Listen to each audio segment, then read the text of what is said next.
নামাজিরা সব বলি, আপনারা শুনেছেন তো নাকি? সেটা মসজিদে নামাজ পড়তে যে একজনের গামছা কুড়িয়ে নিয়ে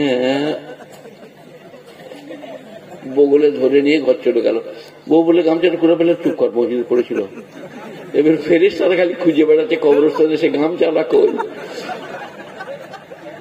তখন লোকরা বললে এদিকে নিনি, এই তুমি যে মসজিদে 5 ওয়াক্ত নামাজ পড়ছো, তোমার খুঁজছে কেন? একটু কোরবান আছে, গামছা করিয়ে নিয়ে পালিয়ে এলো। মেরে পিঠ ফাটিয়ে দিবে। নামাজি হবে তা ভালো করে হও, আর না হলে সেই আমাদের আসমার মা, আসমা আমার বড় মেয়ের নাম, বোলপুরে বিয়ে দিয়েছে, এতে 7 তোলে, এটা আমার বড় মেয়ে। আমি যে বছর পাস করছি সে বছর আসমা হয়েছে। তা আসমার মা একদিন আমি বললাম, এ বন্ধু এর কি হলো, একটা ছুরিয়ে নোর মোচা বানিয়ে দিয়ে দেয়। বাবারে মারে, বাবারে মারে। এই আসমার মাকে আমি একদিন বললাম, চোখ মারো। চোখ মারা বুঝেন আপনারা? আমি তো 9, 10 পর্যন্ত পড়েছি, চালাইছি। আসমার মা দুটো চোখ বুঝে দিয়ে বসে রইল। আমরা চোখ দুটো খোলো, তুমি দুটোই বুঝিয়ে দিলে। আমার ছোটবেলা থেকে চোখ মারা হয় না, মারি না।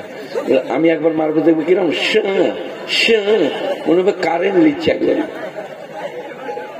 তো এখন লোকদিকে বলছি, বিয়ে করলে একটু দেখে শুনে করবে, চোখ মারা বিয়ে করো। যদি চোখ মারা মেয়ে বিয়ে করো, তাহলে দেখবে মঙ্গলবারই বিয়ে, বুধবারই ফকামছি। বলে কি হলো? বলে আমার বউটা পালিয়ে যাবে, সে হারা ধরে মোটরসাইকেল চেপে বিয়ে বের কোথাও কাউকে খুঁজে না পেয়ে আমার মসজিদের দরজায় যে বলছে একটা তাবিজ দেন। কি হলো? আমার বউ তো হারা ধরে সাথে পালিয়ে গেছে। তাবিজ নিয়ে কি করবি বে? ইঁদুর মারা বিষ খেয়ে শুয়ে পড়গা, থাক থাক, চলে যাবে, থাক। হ্যাঁ বাবজিরা, গুণীজনরা, অভিজিৎ বাবু আজ মনে মনে করছে কেন মাইক ভাড়া দিয়েছিলেন, কি ফেরে পড়লুন। আমি আপনারটা শোনাবো একটু। নবীনন্দিতে জীবনম মরণম কাল প্রতিক্ষেত নির্দেশং ভৈতক যথা সুখবন্ত বনং দুঃখং দুঃখবন্ত বনং সুখং ন লভেতে নিত্যং সুখং ন লভেতে নিত্যং দুঃখং। এই শীতকে বামন এটা পড়তে পারবে না, একটু ভালো বামন হতে হবে, বুঝতে পেরেছেন? এটা উপনিষদ।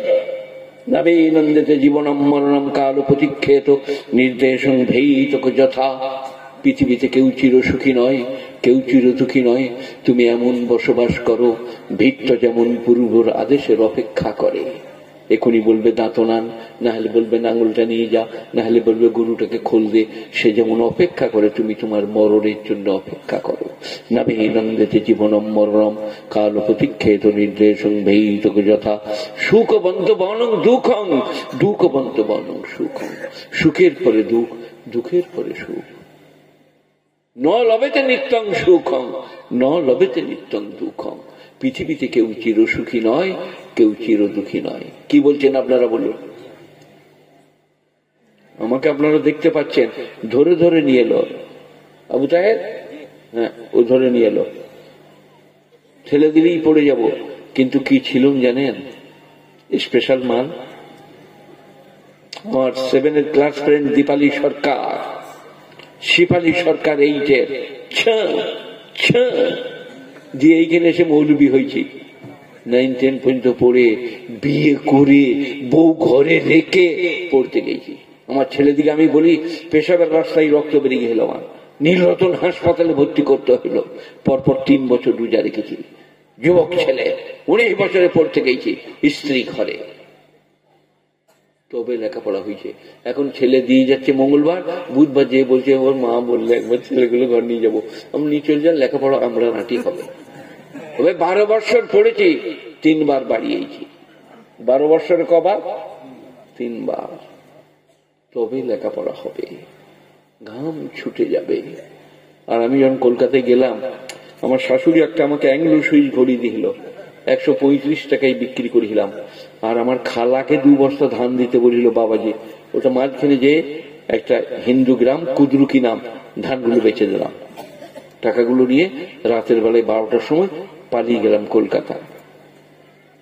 মাসে 30 টাকা লাগতো।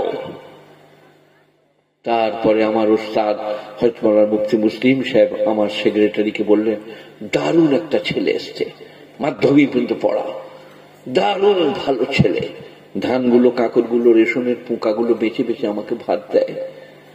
আমার 30 টাকা করে বাতিল হয়ে আমাকে 35 টাকা করে মাসে দিত। কলকাতা জামেল উলুম আড্ডিবাগান কবরস্থানের পাশে, নীলরতন হাসপাতাল থেকে একটু গেলেই। গুণীজনেরা, তবে ছেলে পিলে মাদ্রাসায় দিচ্ছেন, পড়া হচ্ছে না, কেন হচ্ছে না? আমরা চেষ্টা করছি, সবেতেই হবে, কিন্তু চেষ্টা করতে হবে।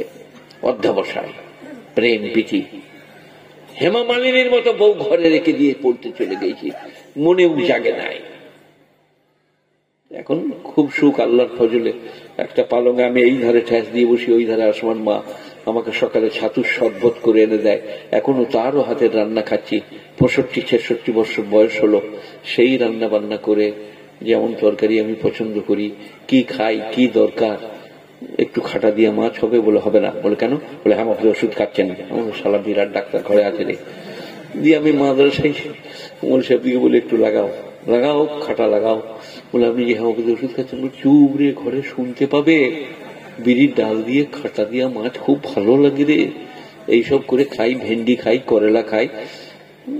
এখন বিপ ফিপ খাই না, শরীর বরদাস্ত করে না, ডাক্তারেও মানা করেছে। তবে কোরবানিতে আমি ডাক্তারকে বলেছিলাম, ডাক্তার আব্বর আলী, 2 পিস কোরবানিতে খাবো। এই বাবু বলে খাবেন সেদ্ধ করে, মানে ওটা না খেলে তো থাকা যায় না। অভিজিৎ বাবু আছে বলে শরমে বলতে পারছি না। জান কেমন করে, জান কেমন করে।